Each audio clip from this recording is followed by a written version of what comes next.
Hello guys, എല്ലാവരും സുഖമായിട്ടിരിക്കുന്നു എന്ന് വിചാരിക്കുന്നു. അങ്ങനെ നമ്മുടെ സീസറമ്മയുടെയും സഖാവ് പിണറായി വിജയൻ അവர்களுടെയും ട്രോളുകളാണ് ഇപ്പോൾ സോഷ്യൽ മീഡിയയിലെ താരങ്ങൾ.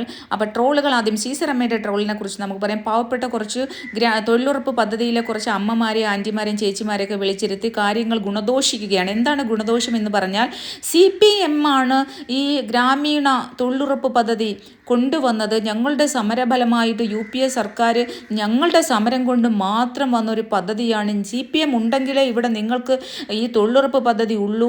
CPM ആണ് ഇതെല്ലാം ഉണ്ടാക്കിയത് എന്നുള്ള രീതിയിൽ പാവപ്പെട്ട ആൾക്കാർക്ക് പറഞ്ഞു കൊടുക്കുകയാണ്. അല്ലേ, നമുക്ക് ജോലി ചെയ്തല്ലേ ജീവിക്കാൻ പറ്റൂ. നമുക്ക് ജോലി ചെയ്യാതെ നമുക്ക് ഇഷ്ടമാണോ ജോലി ചെയ്യാതെ ജീവിക്കുന്നത്? നമുക്ക് എങ്ങനെയായാലും ഒരു ദിവസം ജോലി ചെയ്ത് നമുക്ക് കാശ് കിട്ടണം. അമ്മല്ല വെറുതെ ഇരുന്ന് കാശ് കിട്ടുന്ന ഇഷ്ടമാണോ നമുക്ക്? അപ്പോൾ അവർ പറയണു അല്ല, ഞങ്ങൾക്ക് ജോലി ചെയ്യണം എന്നുള്ള രീതിയിൽ സംസാരിക്കുന്നുണ്ട്. ആ പാവപ്പെട്ട ആൾക്കാരെ മാനിപ്പുലേറ്റ് ചെയ്യാൻ ശ്രമിക്കുകയാണ്.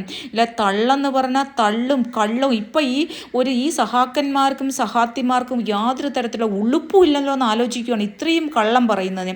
ഗ്രാമീണ തൊഴിലുറപ്പ് പദ്ധതി UPA സർക്കാരിൻ്റെ കാലത്ത് ശ്രീമതി സോണിയാഗാന്ധിയുടെ നിർബന്ധ ഫലമായിട്ട് ഇന്ത്യയിലെ സ്ത്രീകൾ പട്ടിണി കിടക്കാൻ പാടില്ല, ഇന്ത്യയിലെ സ്ത്രീകൾ പട്ടിണി കിടക്കരുത്, അവർക്ക് ജീവിക്കാനുള്ളൊരു അവസരത്തിന് വർഷം 100 ദിവസം അവർക്ക് ജോലി, ഒരു സാധാരണ വീട്ടിൽ തൂക്കുന്നയായാലും തുടയ്ക്കുന്നയായാലും അതുപോലെയുള്ള ചെറിയ ജോലി, ചെറിയ ചെറിയ പോച്ച പറിക്കൽ, അതൊന്ന് വൃത്തിയാക്കൽ, ഇങ്ങനെയുള്ള തൊഴിലുകൾ ചെയ്താലും അവർക്ക് കുടുംബം പോറ്റാൻ കഴിയട്ടെ, അവർക്ക് പട്ടിണി കിടക്കാനുള്ള, അവർക്കും കുട്ടികൾക്കും പട്ടിണി കിടക്കാനുള്ള അവസ്ഥ ഉണ്ടാകരുത് എന്ന് കരുതി ആദ്യമായിട്ട് ഒരു പദ്ധതി ആവിഷ്കരിക്കുകയാണ്. ഇതെങ്ങനെയുണ്ടെന്ന് നോക്കാം, എന്നിട്ട് പതുക്കെ ഈ പദ്ധതിയെ നമുക്ക് കൂടുതൽ ഡെവലപ്പ് ചെയ്തെടുക്കാം എന്നുള്ള ഒരു കൺസെപ്റ്റോട് കൂടി ശ്രീമതി സോണിയാഗാന്ധിയുടെ ഒരു പ്രവർത്തന ഫലമായിട്ടാണ് UPA സർക്കാർ ശ്രീ മൻമോഹൻ സിംഗ് ഭരിച്ചുകൊണ്ടിരുന്ന സമയത്ത് ഗ്രാമീണ തൊഴിലുറപ്പ് പദ്ധതി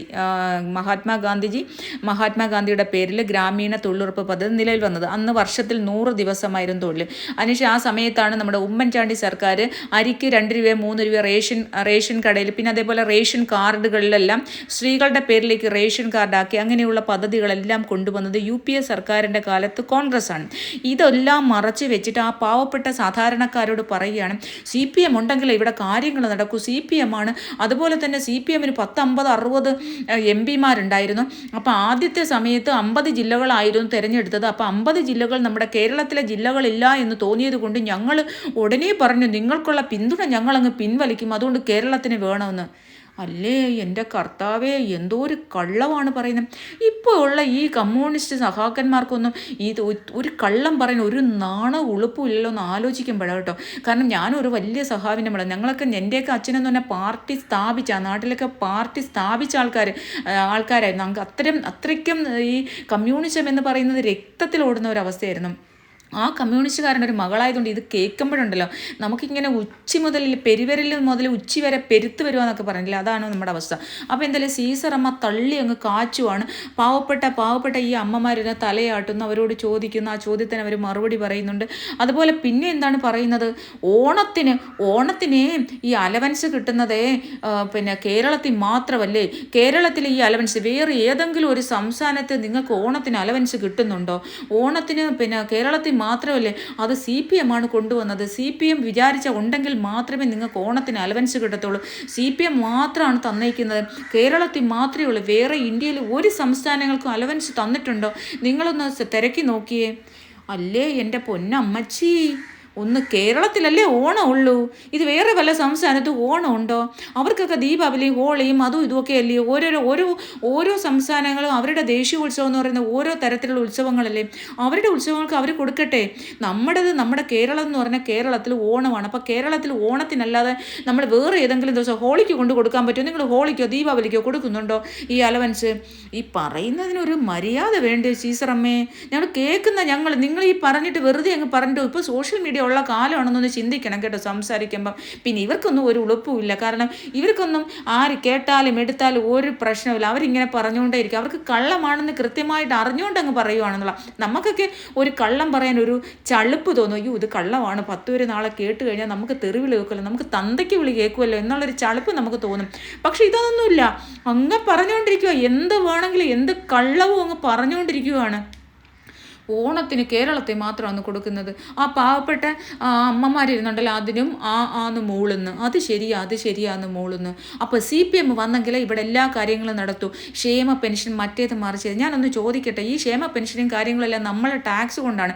എന്നിട്ട് പറയുകയാണ് നമ്മുടെ ടാക്സ് എല്ലാം കേന്ദ്ര സർക്കാർ പിടിച്ചു വെച്ചിരിക്കുകയാണ്, ആ ടാക്സ് നമുക്ക് തരാതെ ഈ നമ്മൾ കൊടുക്കുന്ന നികുതിയും ടാക്സും ഒന്നും കേന്ദ്ര സർക്കാർ പിടിച്ചു വെച്ചിരിക്കുന്നത് നമുക്ക് കിട്ടാതെ നമ്മൾ എന്തോ ചെയ്യുമെന്ന്.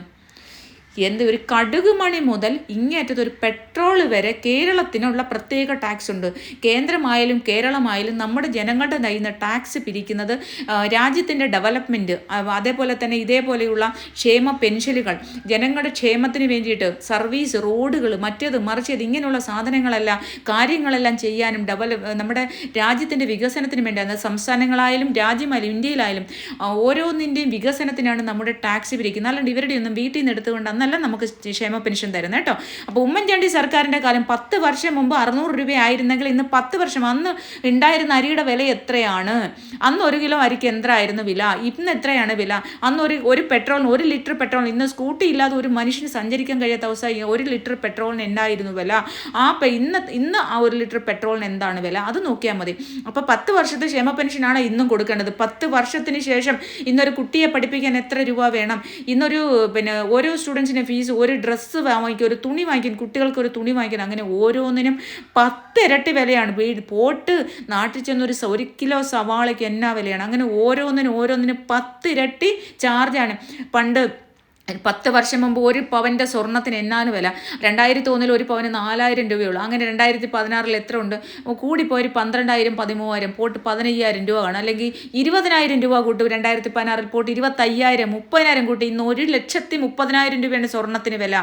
ഇന്നൊരു പെൺകുട്ടിയെ കല്യാണം കഴിച്ചുകൊണ്ട് ഒരു 5 പവൻ്റെ സ്വർണ്ണം വേണ്ടേ? എത്ര ലക്ഷം രൂപ? 6 ലക്ഷം 7 ലക്ഷം രൂപയെങ്കിലും ഏറ്റവും കുറഞ്ഞ് കൊടുക്കണം. ആ കാലത്താണ് പറയുന്നത് ക്ഷേമ പെൻഷൻ അന്ന് 600 ആയിരുന്നു, ഞങ്ങളല്ലേ കൂട്ടുന്നത്. 10 വർഷമായിട്ട് ഇരുന്ന് നിരങ്ങി ഭരിക്കുന്ന ആൾക്കാരാണ് ഈ പറയുന്നത്. ഇവരൊന്നും ഭരിക്കുന്ന ഇവരെ വീട്ടിൽ നിന്ന് കൊണ്ടുവരുന്നതല്ല, നമ്മൾ കൊടുക്കുന്ന നികുതി പണം. നമ്മൾ കടുക് മണി മുതൽ നമ്മളിങ്ങനെ ഉപ്പ് വരെ വാങ്ങിക്കുന്ന, അതിൽ നിന്ന് നമ്മുടെ കയ്യിൽ നിന്ന് വാങ്ങിക്കുന്ന പൈസ, ആ ടാക്സാണ് ഇവർ നമുക്ക് വേണ്ടി തരുന്നത്. അല്ലാണ്ട് ഇവരെ വീട്ടിലെ സ്ത്രീധനമോ ഇവരുടെ മാതാപിതാക്കളുടെ സ്വത്തോ ഇവരുടെ സ്വത്തോ ഒന്നും എടുത്തല്ല നമുക്ക് തരുന്നത്. ഇത് സാധാരണപ്പെട്ട ജനങ്ങൾ മനസ്സിലാക്കിയാൽ ഇനിയെങ്കിലും മനസ്സിലാക്കിയാൽ കൊള്ളാം. അല്ല, ക്ഷേമ പെൻഷൻ തരുന്നു, കോവിഡിന് കിറ്റ് തന്നു എന്ന് പറഞ്ഞ് കഴിഞ്ഞ പ്രാവശ്യം കയറി. ഇനി അടുത്ത നമ്മുടെ സഖാവ് പിണറായി വിജയൻ സഖാവിൻ്റെ കാര്യം ഒന്ന് കേൾക്കാം. പുള്ളി ഭയങ്കര ദാരിദ്ര്യത്തിലാണ് ജീവിച്ചത് കേട്ടോ. ഭയങ്കര ദാരിദ്ര്യം എന്ന് പറഞ്ഞാൽ കടുത്ത ദാരിദ്ര്യം. ആ ദാരിദ്ര്യം ഒരു 10-70 വർഷം മുമ്പാണ്. പുള്ളിക്ക് എന്തെങ്കിലും ഒരു 10-85 വയസ്സെങ്കിലും ഉണ്ടാവുമല്ലോ. ഇപ്പോൾ എനിക്ക് അറിയത്തില്ല, 10-80-85 വയസ്സുണ്ടാവും മേ ബി. അപ്പോൾ ഒരു 10-70 വർഷത്തിന് മുമ്പ് നടന്ന കാര്യമാണ് കേട്ടോ. അന്നൊക്കെ എന്ന് പറഞ്ഞാൽ മരച്ചീനി ഊറ്റിയൊക്കെയാണ് ആൾക്കാർ തിന്നുന്നത്. എൻ്റെ അമ്മയുടെ കുഞ്ഞുനാളിലൊക്കെ എൻ്റെ അമ്മയ്ക്ക് ഇപ്പം ജീവിച്ചിരുന്നിട്ടുണ്ടെങ്കിൽ എൻ്റെ അമ്മയ്ക്ക് ഒരു 85 വയസ്സുണ്ടായിട്ടേനെ. എൻ്റെ അമ്മ ജീവിച്ചിരിപ്പുണ്ടായിരുന്നു. എൻ്റെ അമ്മയ്ക്ക് ഒരു 85 വയസ്സിപ്പോൾ ഉണ്ടായിരുന്നേനെ. അപ്പോൾ അന്നത്തെ കാലത്തൊക്കെ എന്ന് പറഞ്ഞാൽ മരച്ചീനി ഊറ്റി, പണ്ടത്തെ കാലത്ത് പറമ്പിലെ മരച്ചീനി ഊറ്റിയിട്ട് അത് ഉപ്പും തളിച്ച്, അല്ലെങ്കിൽ ഇഷ്ടംപോലെ തേങ്ങ ഉണ്ടായിരുന്നു. ഇന്നത്തെ കാലത്ത് എനിക്ക് തെങ്ങൊന്നും വെട്ടിക്കളയുന്ന ഒരു അവസ്ഥയല്ല. അപ്പം തേങ്ങയൊക്കെ ചിരകിയിട്ട് ആ ഒരു മരച്ചീനി ഊറ്റി 3 നേരവും മരച്ചീനി, അതും ഈ എന്താ പറയണേ, നമ്മുടെ ഈ മരച്ചീനി എന്ന് പറഞ്ഞാൽ പുഴുക്ക് മരച്ചീനി അല്ല, ഈ ഊറ്റിയിടുന്ന മരച്ചീനി കപ്പയുണ്ട്, ഈ ഊറ്റുള്ള.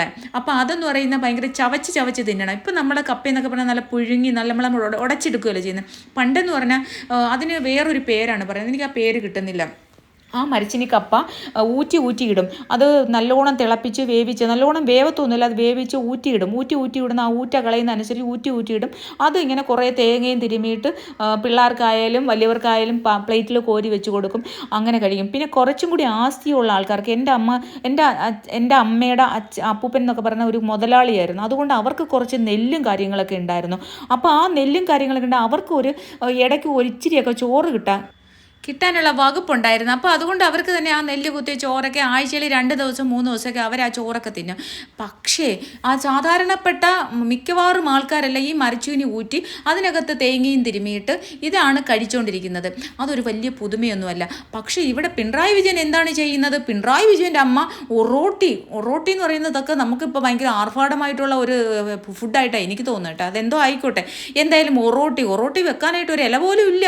ഒറോട്ടി ഫയലിനകത്ത് ഫയലിനകത്ത് എനിക്ക് തോന്നുന്നു ഈ പുസ്തകത്തിൻ്റെ കൂടാണ് ഈ ഒറോട്ടി വെക്കുന്നത്. ഇതൊന്നും എനിക്ക് മനസ്സിലാവുന്നില്ല അങ്ങോട്ട്. ഈ ഒറോട്ടി ഫയലിനകത്ത് മടക്കി വെച്ച് കൊടുത്തു വിടും, അതാണ് ആഹാരം. ചില ദിവസങ്ങൾ അതുപോലുമില്ല. അത്രമാത്രം ദാരിദ്ര്യം പിടിച്ച ഒരു ജീവിതമായിരുന്നു. ആ പിണറായി സഖാവാണ് ഇപ്പോൾ ചൂര പറ്റത്തില്ല, എനിക്ക് നെയ്മീനേ പറ്റത്തുള്ളൂ എന്ന് പറഞ്ഞ് ഈ ബഹളം വയ്ക്കുന്നല്ലേ. അപ്പോൾ ഓരോ വർഷം തോറും കാറുകൾ മാറ്റുവാണ്. 1 കോടി രൂപ 1.5 കോടി രൂപ വിലയുള്ള കാറുകൾ ഓരോ വർഷവും. ഇപ്പോൾ സീറ്റ് പൊക്കാൻ പറ്റുന്നില്ല, എനിക്ക് ഇരിക്കാൻ കംഫർട്ടബിൾ അല്ല, എൻ്റെ നടുവിന് പ്രശ്നം വരുന്നു, അതുകൊണ്ട് ഈ സീറ്റുള്ള വണ്ടി എനിക്ക് വേണ്ട. അതുകൊണ്ട് ഒരു 2 മാസം മുമ്പ് 1,10,00,000 രൂപയുടെ ഒരു വണ്ടി പുതിയതെടുത്തു. ഈ സഖാവാണ് വെറും പാവപ്പെട്ട സഖാവല്ലേ. നമ്മുടെ കാശ് കൊണ്ടേ ഇഷ്ടം പോലെ സ്വത്തങ്ങ് വാരിക്കൂട്ടി ഇപ്പോൾ കോടിക്കണക്കിന് രൂപയുടെ സ്വത്താണ്. സത്യം പറഞ്ഞാൽ ഈ പിണറായി വിജയൻ സഖാവ് എന്തെങ്കിലും ജോലി എടുത്തിട്ടുണ്ടോ? ഒരു തൊഴിലും പോയിട്ടില്ല എന്നാണ് എനിക്കറിയാവുന്നത് കേട്ടോ. ഈ 10-25 വയസ്സിലായപ്പോൾ MLA ആണെന്ന് പറഞ്ഞു. അപ്പോൾ MLA ആയിക്കഴിഞ്ഞ് പിന്നെ MLAയുടെ ശമ്പളമാണ് കിട്ടുന്നത്. അതിനുശേഷം പിന്നീട് MLA ആയി മന്ത്രിയുടെ ശമ്പളം കിട്ടുന്നത്, ഇപ്പോൾ മുഖ്യമന്ത്രിയുടെ ശമ്പളമാണ്. പക്ഷേ ഇതിനൊക്കെ മുന്നേ ലക്ഷക്കണക്കിന് എത്രയോ വർഷങ്ങൾക്ക് മുമ്പാണ് മോനെ 10-30-35 ലക്ഷം രൂപ കൊടുത്ത് പുറത്തൊക്കെ പഠിപ്പിക്കാൻ വിട്ട. ഈ കാശൊക്കെ അപ്പോൾ എവിടുന്നാ? അപ്പം നാട്ടുകാരെ പണം അടിച്ചു മാറ്റിയെന്നല്ലേ നമുക്ക് തോന്നത്തുള്ളൂ.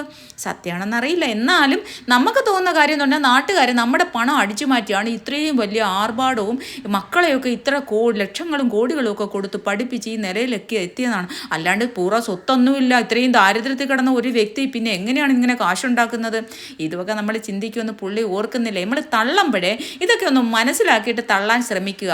നമ്മൾ കള്ളം പറഞ്ഞാലും സത്യം പറഞ്ഞാലും ഇതെല്ലാം സോഷ്യൽ മീഡിയയിൽ ഇതെല്ലാം സബ്ജക്റ്റ് ആവും. ഇതിങ്ങനെ ചർച്ച ചെയ്യപ്പെടും. ഇതെല്ലാം ഇപ്പോൾ ആർക്കാ ദോഷം ചെയ്യുന്നത്? പുള്ളിക്ക് തന്നെയല്ലയോ. ഇവിടെ ചൂര വേണ്ട, എനിക്ക് നെമ്മീൻ തന്നെ വേണം. നമ്മുടെ കാശ് വെച്ച് നെമ്മീൻ തിന്നേ പറ്റൂ സാറിന്. കഷ്ടം.